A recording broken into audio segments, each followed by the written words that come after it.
விடுறா பாட்டில். நான் தான் போன போட்டு வாங்க. நான் தான்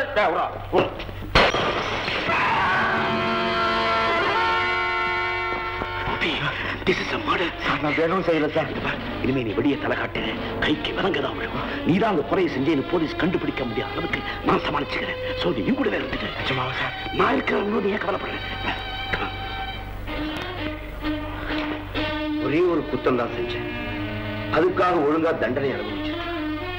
அதுக்கு பயந்து பல தவறுகளை அந்த பாதிக்காக செய்ய வேண்டியதா போச்சு. அவன் புத்திசாலி, முட்டாள். அதுதான் புத்திசாலித்தனம்.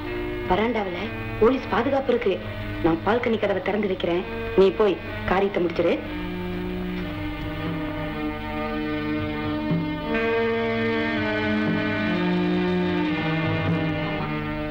டிஎம்ஓ இன்ஸ்பெக்ஷனுக்கு வர நேரமாச்சு. தயவு செஞ்சு கொஞ்சம் வெளியேறுமா?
எப்படி வந்தீங்க?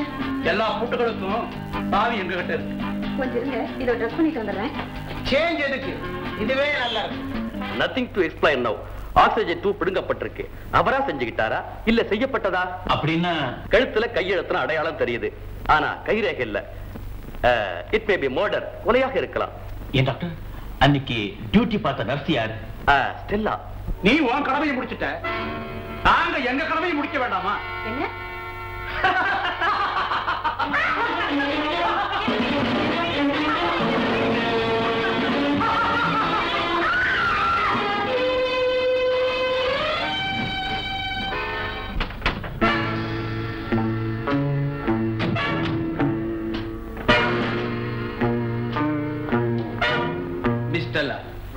தயாநிதி கொலை விஷயமா சில விவரங்கள் தெரிஞ்சுக்கிறதுக்காக நாங்க இங்க வந்திருக்கோம். அவரை பார்த்துக்கிட்ட நர்ஸ் நீதான், உனக்கு தான் உண்மை தெரியும்.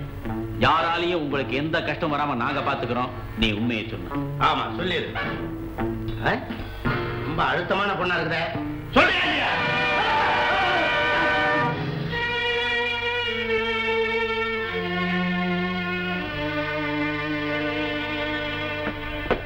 மலை மாதிரி நம்பிக்கிட்டு இருந்த ஸ்டெல்லா இப்ப பெணமாயிட்டா. அடுத்து என்ன செய்யறது? இன்னும் ஒரே ஒரு வழிதான் இருக்கு. எங்க அண்ணன் கோபியை பார்த்தா சொன்னாரு, அங்க ஏதாவது தடயம் கிடைக்குதான்னு நான் பார்த்தோம்.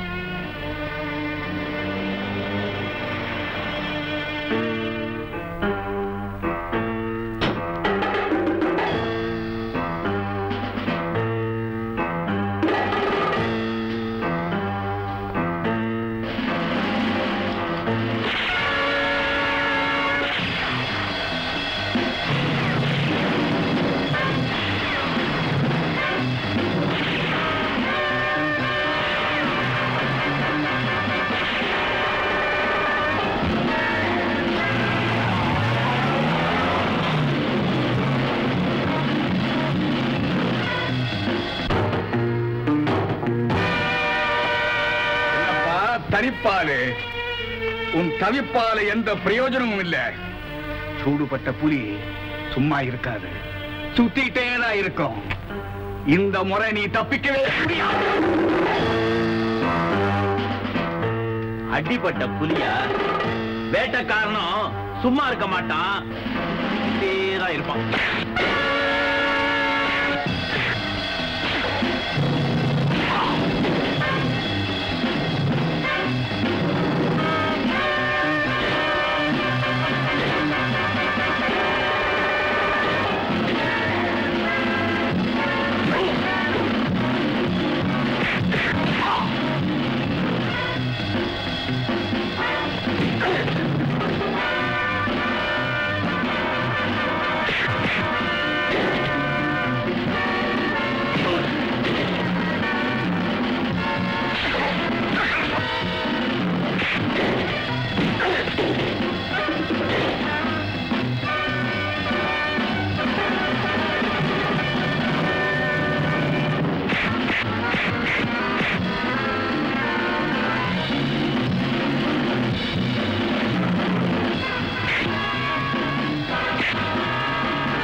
அடிபட்ட புலி, இந்த வேட்டைக்காரங்கிட்ட உன் ஜம்பம் எதுவும் சாயாது. நேரமாச்சு, நான் புறப்படுறேன். நான் அவனை கைவிட மாட்டேன். லீடர் தேடுவார், நான் வரேங்க. Okay okay.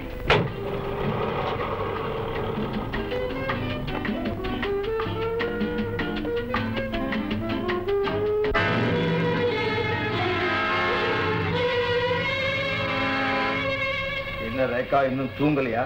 இவ்வளவு காலம் தூங்கிட்டு தான் இருந்தேன்னு இப்பதான் எனக்கு தெரியுது. எவ்வளவு நாளா இந்த குடி கும்பாலம் எல்லாம். லுக், பாட்டில் என்னோட லேட்டஸ்ட். இப்ப என்ன கார்ல டிராப் பண்ணாலே அந்த பொம்பளை, அவ உனக்கு முன்னாடியே எனக்கு டியரஸ்ட். டியரஸ்ட்னா அவ கூடயே வாழ்ந்திருக்கலாமே, ஏன் என்ன கல்யாணம் பண்ணிக்கிட்டீங்க? Would you stop questioning me? வீட்டு சாப்பாடே சாப்பிட்டு இருந்தா ஹோட்டல் சாப்பாடு என்ன ருசின்னு தெரிஞ்சுக்க வேண்டாம். வாய் ருசிக்கு ஹோட்டலுக்கு போலாங்க, ஆனா வாழ்க்கைக்கு இல்லங்க. இப்படி அக்கிரமத்துக்கெல்லாம் அர்த்தம் சொல்ற மனுஷன் நீங்க தெரிஞ்சிருந்தா சத்தியமா அவங்களை காதலிச்சிருக்க மாட்டேன். ஹோட்டலா வீடா விளக்கம் சொல்றாரு. உங்களை மாதிரி தாலி கட்டின பொண்டாட்டிய நாங்களும் ஹோட்டல்ல தேடி போக ஆரம்பிச்சா என்ன ஆகும்?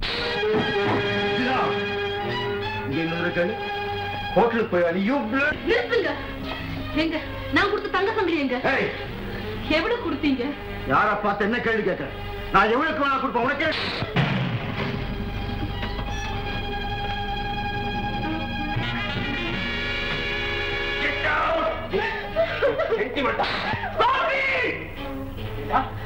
இவ்வளவு யாரும் இல்லாத அனாதை நினைச்சியா? பொண்ணை கொடுத்தோம்னா உயிரியும் கையில சேர்த்து கொடுத்தோம் நினைச்சா? உங்க உறவு கட்டில தாண்ட ஆரம்பிச்சது, ஆனா எங்க உறவு அவளுக்கு துணையா தொட்டில போகலையே. இது ஏன் குடும்ப விவகாரம். தேங்க்யூ தங்கச்சி. பொண்ணுக்கு புருஷன் ஒருத்தன் வந்துட்டா அவ முன்னால பிறந்தவங்களை கொஞ்சம் பின்னால தள்ளிடுவான்னு சொல்லுவாங்க. ஆனா நீ இந்த அண்ணனை கொஞ்சம் பின்னால இல்ல, ரொம்ப ரொம்ப பின்னால தள்ளிட்ட. So many thanks.